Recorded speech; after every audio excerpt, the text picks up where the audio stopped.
Desperately Seeking a Difference by Jackie Stacy, Analysing Objectification in Queer Cinema. Jackie Stacy outlines the way women are viewed in cinema in her article, specifying how women regard other women and what that means when we don't know how to look without the male gaze. And the ultimate question, if there are no men to live vicariously through, or no women to objectify, what happens to cinema? In this presentation, I will be exploring 3 essential films, in my opinion, that centres this discussion.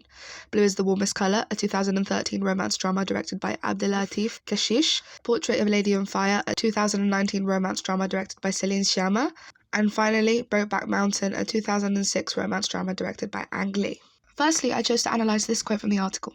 For the female spectator, there is a certain overpresence of the image. She is the image. Given the closeness of this relationship, the female spectator's desire can be described only in terms of a kind of narcissism. The female look demands a becoming. This gap between the visible and the knowable, the very possibility of disowning what is seen, prepares the ground for fetishism. Stacy is very open with how Laura Mulvey's groundbreaking 1975 article Visual Pleasure and Narrative Cinema inspired her article, referencing her several times throughout. This quote links with Mulvey's observation. There are 3 different looks associated with cinema. That of the camera as it records the pro-filmic event, that of the audience as it watches the final product, and that of the characters at each other within the screen illusion. These quotes detail how the objectification of women is rampant in cinema. We really don't notice it anymore, but more importantly caters to the male audience. When the female audience look at other women in cinema, they don't know how to look at them without objectifying them as well, even if they might be against it.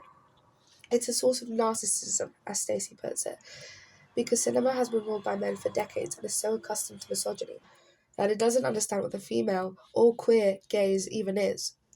This, of course, becomes breeding ground for the subject of desire turned to fetish. In this shot from Blue is the Warmest Colour, the character of Adele is lying on her bed, looking out of the window.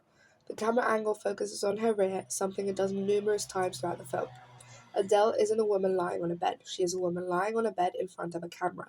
Her body is posed to be watched, it's on display for us to enjoy, even if the moment doesn't call for titillation. In fact, Kechiche is culpable of this quite often. For example, this shot of Emma lying in bed, naked, and we see her armpit. It isn't the nudity that so much intrigues me, it's mainly the moment I realise these characters are hairless. Never do we see them with any regular body hair at any point in the film. It perpetuates this patriarchal idea that women's bodies must always be in pristine condition and completely hairless, always arousing. In moments where the characters are meant to be arousing each other, such as the sex scenes, they are still posed, angled, and lit so the camera can see them better. It's pornographic. The point isn't the story or the characters' feelings, it's the sex. They aren't a couple enjoying each other, they are 2 actresses playing out a man's crudest fantasy. In an interview with Time Out, Desiree Akhavan, of the Miseducation of Cameron Post fame, criticises Blue as the Warmest Colour's sex scenes. It felt like it was using the sex scenes as an answer to the ultimate question that men have about lesbians. How do they fuck without a penis? You didn't get intimacy, you were just observing that scene from a really cold, distant point of view. Which I very much agree with. In the same vein, Julie Marrow, who created the graphic novel of the same name that Blue is the Warmest Colour is based on, commented on this very topic. A brutal and surgical display, exuberant and cold, of so-called lesbian sex, which turned into porn and made me feel very ill at ease. Especially when, in the middle of the movie theatre, everyone was giggling. The heteronormatives laughed because they don't understand it and find the scene ridiculous. The gay and queer people laughed because it's not convincing and they found it ridiculous. And among the only people we didn't hear giggling were the potential guys, too busy feasting their eyes on an incarnation of their fantasies on screen. Conversely, in Portrait of a Lady on Fire, there are no sex scenes. They are implied through elliptical editing. We see the characters post and pre-sex scenes. Sometimes even nudity is shown, but it never feels like it's for the audience's pleasure. For example, in this shot, Eloise has body hair, showing a woman in her natural state, not trying to perform for anyone. Even though her breast is exposed, it's not the focus of the frame. It's Eloise and Marianne's gaze, which really emphasizes their romance and how the sex is merely a byproduct of it. In another scene, Marianne is warming herself by the fire. She isn't posed, she isn't trying to be seductive, she is just simply resting by the fire. Unlike Blue is the Warmest Colour, Portrait of a Lady on Fire lets its characters exist without fetishizing their bodies for the audience's pleasure. Therefore, I consider Blue is the Warmest Colour to be fetishistic and Portrait of a Lady on Fire to not be. But what is the difference? Is it that there are sex scenes in one but not the other? Is it that the Portrait of a Lady on Fire is directed by a woman and Blue is the Warmest Colour by a man? Can sex scenes even be non-objectifying? No, not necessarily, and yes. Brokeback Mountain is directed by a man, Ang Lee, and there is one sex scene between the two main love interests.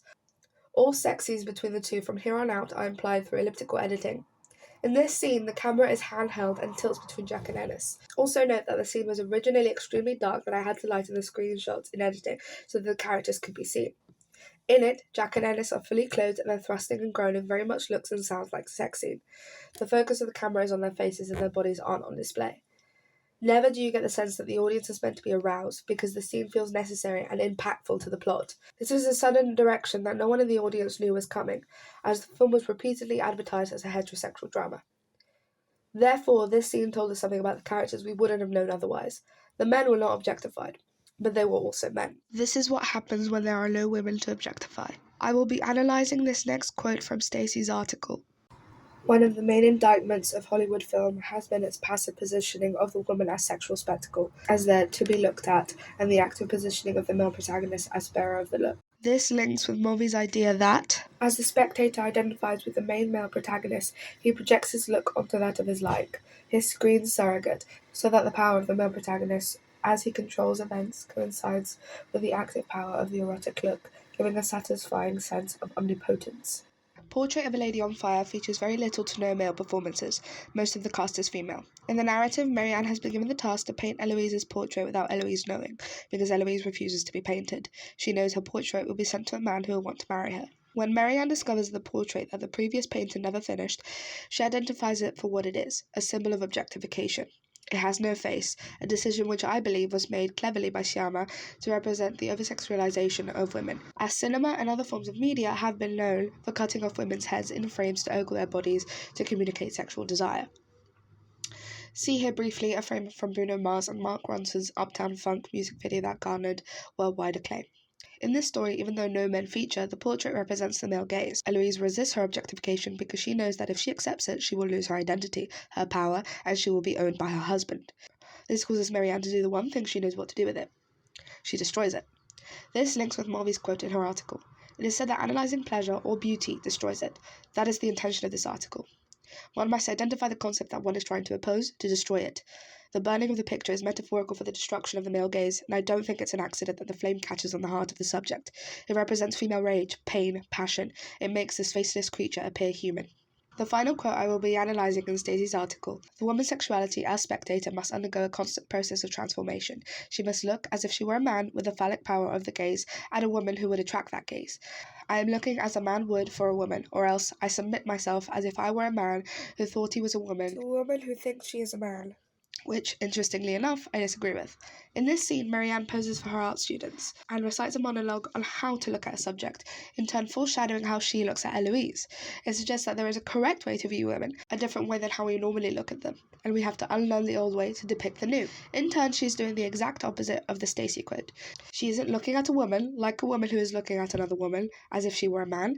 She is teaching women how to look at women. A more direct line. This proposes that there is a queer gaze. We just have to find it.